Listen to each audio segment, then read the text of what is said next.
आर'नाइ 5G YouTube चेनेलाव आरो फिन खेबसेबाव बरायफिनबाय। दिनैनि गोदान भिडिअ'आनो जाहैबाय सेन्ट्रेल गभर्नमेन्टनि स्किम Pmkisan सन्मान निधिनि फुल एप्लाइ प्रसेसखौ लाबोनाय जादों। जाय बिथांमोना गोदानै Pmkisan सन्मान निधियाव एप्लाइ बानायनो सानदों, नोंथांमोना भिडिअ'खौ जोबजासे नायलांबाय थाबानो जाबाय। आरो जाय बिथांमोना फैसा मोनाखै, रिजेक्ट जाबाय, नोंथांमोनाबो जुदि गोदानै एप्लाइ बानायनो सानदोंब्ला नोंथांमोना नैबे भिडिअ'खौ नायब्लानो जाबाय। आरो लोगोसे जोङो बे भिडिअ'आव नायगोन नोंथाङा जाय बिथांमोना अलरेडि रेजिस्टार बानायदोंमोन, बे Pmkisan पर्टेलाव एप्लाइ बानायदोंमोन, नोंथांमोना गावबा गावनि नामखौ बोरै चेक बानायनो जोङो नैबे भिडिअ'आव बेखौबो A to Z डिटेल्सखौ नायगोन। नोंथांमोना भिडिअ'खौ जोबजासे नायलांबाय थाबानो जाबाय। आरो भिडिअ'आव गोदानब्ला नोंथाङा चेनेलखौ साबस्क्राइब खालामबानो जाबाय, जाहाथे बेबायदिनो गोदान गोदान आपडेट, डिटेल, स्किम, डिजिटेल खौरां मिथिनो हायो। दानिया जोङो बे Pmkisan सन्मान निधिनि गोदान एप्लाइखौ बोरै बानायनो जोङो बेखौ नायगोन। लोगोसे नोंथाङा बे स्किमाव एप्लाइ बानायबा नोंथाङा 2000 नोंथाङा फैसा मोननो हागोन। नोंथाङा 6 मान्थनि गेजेर गेजेर बे रांखौ मोननो हायो नोंथाङा बे स्किमाव एप्लाइ बानायबाथाय। जोङो दानिया बेनि एप्लाइ प्रसेसखौ नायनोसै। नोंथाङा बे स्किमाव एप्लाइ खालामनो थाखाय नोंथाङा गुगोलाव थांनांगोन। गुगोलाव थांनानै नोंथाङा Pmkisan नोंथाङा बेखौ सार्च खालामनांगोन। नैबे Pmkisan सन्मान निधि नोंथाङा बेयाव थुनांगोन। लोगोसे आङो बेनि लिंकखौ भिडिअनि डिसक्रिपसनाव होना दोनगोन। नोंथाङा बे लिंकआव थुबाबो डाइरेक्टयै पेजाव थांनानै एप्लाइ खालामनो हागोन। जोङो दानिया नैबे लिंकआव जोङो थुनानै होबाय। दानिया बेबायदि मोनसे पेज खेवगोन। नोंथाङा बे पेजखौ एसे बोखोनांगोन। बोखोनानै नोंथाङा एप्लाइ खालामनो थाखाय नोंथाङा नैबे निउ फार्मार रेजिस्ट्रेसन नोंथाङा बेयाव थुनांगोन। जोङो बेयाव दानिया थुनानै होनोसै। दानिया बेबायदि मोनसे पेज खेवगोन। नोंथाङा नैबेयाव नुनो मोनदों रुरेल फार्मार रेजिस्ट्रेसन आरो आर्बान फार्मार रेजिस्ट्रेसन। माने नोंथाङा गामिनि खेथियकबा नोंथाङा नैबे रुरेल फार्मारखौ थुनांगोन आरो सोहोरनि फार्मारबा नोंथाङा नैबे आर्बान फार्मार रेजिस्ट्रेसनखौ थुनांगोन। दानिया जोङो बेयाव जोङो रुरेल गामिनि खेथियकनि जोङो बेयाव एप्लाइ बानायगोन। जोङो बे रुरेल फार्माराव जोङो थुबाय। दानिया नोंथाङा बेयाव गावबा गावनि आधार नाम्बारखौ नैबे बक्सआव बहायनांगोन आरो नैबेयाव मबाइल नाम्बारखौ बहायनांगोन। आरो नोंथाङा नैबेयाव सिलेक्ट स्टेट नोंथाङा बेयाव गावबा गावनि स्टेटखौ नोंथाङा सिलेक्ट खालामनांगोन। जोङो बेयाव आसामखौ जोङो बेयाव सिलेक्ट खालामबाय। नोंथाङा बेबायदि खालामबानो जाबाय। दानिया नोंथाङा नैबे केपसाखौ नैबे बक्सआव बहायनानै नैबेयाव गेट OTP खालामनानै मोनसे OTP फैगोन। जोङो बे OTPखौ बहायना होनांगोन। अब्ला जोङो एप्लाइ खालामनाय जोङो फर्माव जोङो थांनो हागोन। जोङो दानिया बेयाव आधार कार्ड आरो मबाइल नाम्बारखौ बहायनोसै। जोङो दानिया बेयाव गासैबो डिटेल्सखौ बहायबाय। जोङो दानिया नैबे गेट OTPआव जोङो थुनानै होगोन।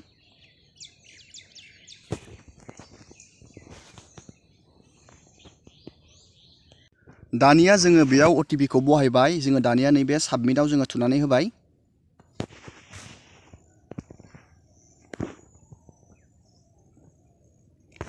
दानिया जोंनिया मोनसे फर्म गेवबाय। बे फर्माव आरोबाव आधार कार्डआव मोनसे OTP हरदों। जोङो नैबे OTPखौ आरो नैबेयाव खेबसे बहायफिननांगोन। जोङो दानिया बेखौबो बहायनोसै। जोङो दानिया बेयाव OTPखौ बहायबाय। जोङो दानिया भेरिफाइ आधार जोङो बेयाव खालामनांगोन। जोङो बेयाव भेरिफाइ आधाराव थुबाय। दानिया जोंनिया बेबायदि मोनसे फर्म गेवगोन। बेयाव नोंथाङा बे फर्मखौ दानिया फिलआप खालामनांसिगोन। जोङो दानिया बे फर्मखौ बोरै फिलआप बानायनो जोङो बिनि स्टेपखौ नायनोसै मोनसे मोनसे।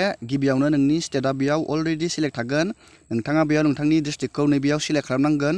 नोंथाङा बेयाव लिरनो नाङा, डाइरेक्टयै अपसन फैखागोन। नोंथाङा डिस्ट्रिक्टखौ सिलेक्ट खालामबानो जाबाय। नोंथांनि बेयाव साब डिस्ट्रिक्टखौ नोंथाङा नैबेयाव सिलेक्ट खालामनांगोन। नोंथांनि ब्लक आरो नोंथांनि भिलेज, नोंथांनि नैबेयाव फार्मार पार्सनेल डिटेल्स बेयाव नोंथांनि नामा अट'मेटिक फैखागोन। नोंथांनि आधार कार्डनिफ्राय बेयाव लागोन। नोंथाङा बेयाव लिरनो जेबो खोथा गैया।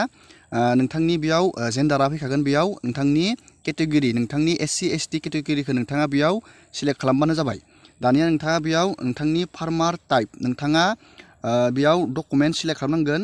नोंथाङा बेयाव फार्मार टाइपआव नोंथाङा बेबायदि थुनांगोन। थुनानै नोंथाङा नैबेयाव स्मल 1/2 हेक्टर नोंथाङा जुदि फिसा खेथियकबा नोंथाङा बेखौ क्लिक खालामबानो जाबाय। आरो गेदेर खेथियकबा नोंथाङा नैबेखौ आधारखौ सिलेक्ट खालामबानो जाबाय। नोंथाङा बेबायदि बेखौ सिलेक्ट खालामबानो जाबाय।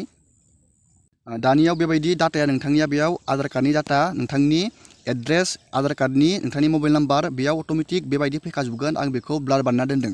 जोङो दानिया बे फर्मखौ एसे बोखोनानै नायनोसै। जोङो बे फर्मखौ एसे बोखोबाय। बेयाव नोंथांनि पिन कड, नोंथांनि फादार हासबेन्ड नेम, नोंथांनि बेबायदि गासैबो डाटाया फैखागोन। नोंथाङा बेयाव जेबो दांनां गैया। नोंथाङा नैबेयाव रेशन कार्डनि नाम्बारखौ नैबे बक्सआव बहायनांगोन। नैबेयाव नोंथांनि डेट अफ बार्थ आरो नैबेयाव नोंथांनि सिलेक्ट PMKMY नोंथाङा बेयाव सिलेक्टआव थुनांगोन। नोंथाङा बेयाव जुदि नोंथाङा नैबे PMKY नोंथाङा बेयाव प्रधान मन्त्रि मान धन योजनायाव जुदि नोंथाङा एप्लाइ खालामदोंबा बेयाव येस होबानो जाबाय आरो बानायाखैबा बेखौ नो होबानो जाबाय। नोंथाङा बेखौ बेबायदि सिलेक्ट खालामबानो जाबाय। दानिया बे जोब्बाय। दानिया नोंथाङा जोङो बे फर्मखौ एसे बोखोनोसै। दानिया नोंथाङा बेयाव लेन्डनि डिटेल्स नोंथाङा नैबेयाव एड खालामनांगोन। नोंथांनो लेन्ड हल्डिंनि गोनांथि जागोन। नोंथाङा बे लेन्ड हल्डिंआव नायनानै बेयाव बेनि डिटेल्सखौ फिलआप खालामनो हागोन। गिबियावनो नोंथांनि अनारशिप लेन्ड हल्डिं नोंथाङा बे नोंथांनि हाया सिंगेलाव दंना जयेनाव दं, नोंथाङा बेयाव नोंनि हिसाबै सिलेक्ट खालामबानो जाबाय। जुदि हाया नोंथाङा बोखावाखैब्ला जयेनाव दंबा नोंथाङा नैबे जयेनाव थुबानो जाबाय आरो सिंगेलबा नोंथांनि निजाबा हाया नोंथाङा नैबे सिंगेलाव थुबानो जाबाय। दानिया जोङो नैबे एडआव जोङो थुनांगोन। एडआव थुनानै जोङो लेन्ड हल्डिंआव नायनानै जोङो डाटाखौ बेयाव एड खालामनो नांगोन। जोङो दानिया नैबे एडआव जोङो थुनानै होबाय। दानिया बेबायदि बेयाव एड खालामनाय मोनसे बेयाव पेज बिदि फर्म गेवगोन। नोंथाङा बेयाव नोंथांनि सार्भे खाथा नं नोंथाङा बेखौ लेन्ड हल्डिंआव नायनानै नोंथाङा बेखौ नैबे बक्सआव बहायबानो जाबाय आरो नोंथांनि डाक खारसा नंखौबो नोंथाङा लेन्ड हल्डिंआव नायनानै बहायबानो जाबाय। नोंथाङा लेन्ड हल्डिंआव बेफोर गासैबो डाटाया थागोन। नोंथाङा लेन्ड हल्डिं गैयाब्ला नोंथाङा सार्कोल अफिसाव थांनानै नोंथाङा सानसेनि गेजेरावनो लेन्ड हल्डिंखौ बानायना लांबानो जाबाय। नोंथाङा खाजोना रसिदखौ लांनानै लेन्ड हल्डिंखौ इजियावनो बानायनानै लानो हागोन सानसेनि गेजेरावनो सार्कोल अफिसाव नोंथांनि डिस्ट्रिक्टनि। दानिया नोंथांनि एरियाखौबो नोंथाङा लेन्ड हल्डिंआव बियो गासैबो डिटेल्सआ थागोन। दानिया नोंथाङा नैबे लेन्ड ट्रेन्सफार स्टेटास नोंथांनि हाया नैबे 2019निफ्रायनो नोंथांनि नामाव जानाय ना बा नोंथाङा नैबेयाव एस होनांगोन आरो आफ्टार नैबेयाव 01/02/2019 ना नैबेयाव नोंथांनि हाया नोंनि नामाव जानाय नोंथाङा बेयाव सिलेक्ट खालामनांगोन। बेखौ आं हमना ला मोनसे सिलेक्ट बानायबाय। दानिया नोंथाङा नैबे सिलेक्ट लेन्ड ट्रेन्सफार नोंथाङा बेयाव सिलेक्ट खालामनांगोन। खालामनानै हाया नोंनि नामाव बोरै फैनाय, नोंथांनि बेयाव फादार थैनायनिफ्राय नोंनि नामाव फैनाय ना नोंथांनि हासबेन्ड थैनानै हाया नोंनि नामाव फैनाय, नोंथाङा बेयाव बेबायदि रिजनाव नोंथाङा सिलेक्ट खालामनांगोन। दानिया नोंथाङा बेयाव ना हाखौ नोंथाङा गिफ्ट मोननाय नोंथाङा बेबायदि सिलेक्ट खालामबानो जाबाय। हमना ला जेनेबा आंनि फादारा थैनानै हाया आंनि नामाव फैदों, नोंथाङा नैबे डेट अफ फादार नोंथाङा बेयाव सिलेक्ट खालामनो नांगोन। आं बेयाव सिलेक्ट बानायबाय बेखौ। दानिया नोंथाङा बेयाव बेखौ सिलेक्ट खालामखांनानै दानिया नोंथाङा नोंथांनि हायाव माबे तारिखआव नोंथांनि हाया नोंनियाव फैनाय बेयाव नोंथांनि तारिखखौ बहायना होबानो जाबाय। नैबेयाव दानिया नोंथाङा बेयाव पाट्टा नाम्बार दंबा नोंथाङा बेयाव एस खालामबानो जाबाय। गैयाबा बेखौ न'आव थुबानो जाबाय बेखौ। दानिया बेयाव नोंथांनि लेन्ड हल्डिंनि नोंथांनि बेयाव माबा नांगोन डकुमेन्टनि फट' नांगोन। नोंथाङा बेयाव बेखौ 200 KB नोंथाङा बेखौ PDF बानायनांगोन आरो नैबेयाव आपल'ड खालामनांगोन आरो बेयाव सेभ खालामनांगोन। अब्लानिया नोंथाङा PMकिसानाव इजियावनो एप्लाइ खालामनानै लानो हागोन। नोंथाङा डिस्ट्रिक्ट लेभेलाव एप्रुभ जायोब्ला नोंथाङा 2000 रांखौ मोनबाय थानो हागोन। बिदिनो नोंथाङा इजियावनो बे PMकिसान सन्मान निधियाव एप्लाइ खालामनानै लानो हागोन। आङो बेखौ अलरेडि बेनि भिडिअ बानायखांबायमोन, नाथाय आं बेखौ गोदान भिउवार्सफोरनि थाखाय बानायनाय जादों। दानिया जोङो नायगोन PMकिसानाव जाय बिथांमोनहा अलरेडि रेजिस्टार बानायदोंमोन गोदानै नोंथांमोननि नामा गामि वाइसआव नोंथाङा बेखौ बोरै चेक खालामनो जोङो बेखौ नायनोसै। नोंथाङा नैबेयाव एसे कनफिउस जानो हागोन। नैबे पाट्टा नं नोंथाङा बेयाव एसआव थुनानै नैबे एडआव थुबाबो बेयाव जेबो रेसपन्स फैया। नोंथाङा बेखौ एसआवनो थानो होबानो जाबाय बा न'आव थाबाबो बेयाव जेबो खोथा गैया। बेयाव एड खालामनायनि जेबो नैबे एडआव थुबाबो बेयाव जेबो रेसपन्स होआ बियो। नोंथाङा बेखौ एसआवनो थानो होबानो जाबाय। पाट्टा नंखौ जोङो नैबेयाव बहायखाबाय नालाय। दानिया नोंथाङा जोङो बेनि नेक्स्ट स्टेपखौ जोङो नायनोसै। दानिया जोङो नायगोन जाय बिथांमोना अलरेडि एप्लाइ बानायखांबायमोन नोंथांमोना गावबागावनि नामखौ गामि वाइसआव बोरै चेक खालाम नोंथाङा बे पेजआव फैफिननांगोन।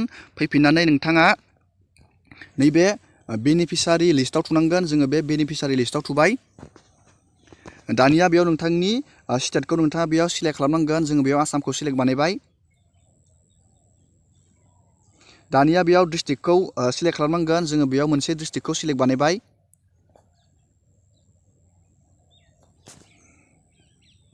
दानिया बेयाव जोङो साब डिस्ट्रिक्टखौ जोङो बेयाव सिलेक्ट बानायनांगोन। जों बेयाव साब डिस्ट्रिक्टखौबो सिलेक्ट बानायबाय। दानिया ब्लकखौ जोङो सिलेक्ट बानायनांगोन। बेयाव हमना ला जोङो बेयाव मोनसे ब्लकखौ सिलेक्ट बानायबाय। दानिया जोङो बेयाव PCDC भिलेजखौ जोङो बेयाव सिलेक्ट खालामनांगोन। जोङो बेयाव PCDC मोनसे सिलेक्ट बानायबाय।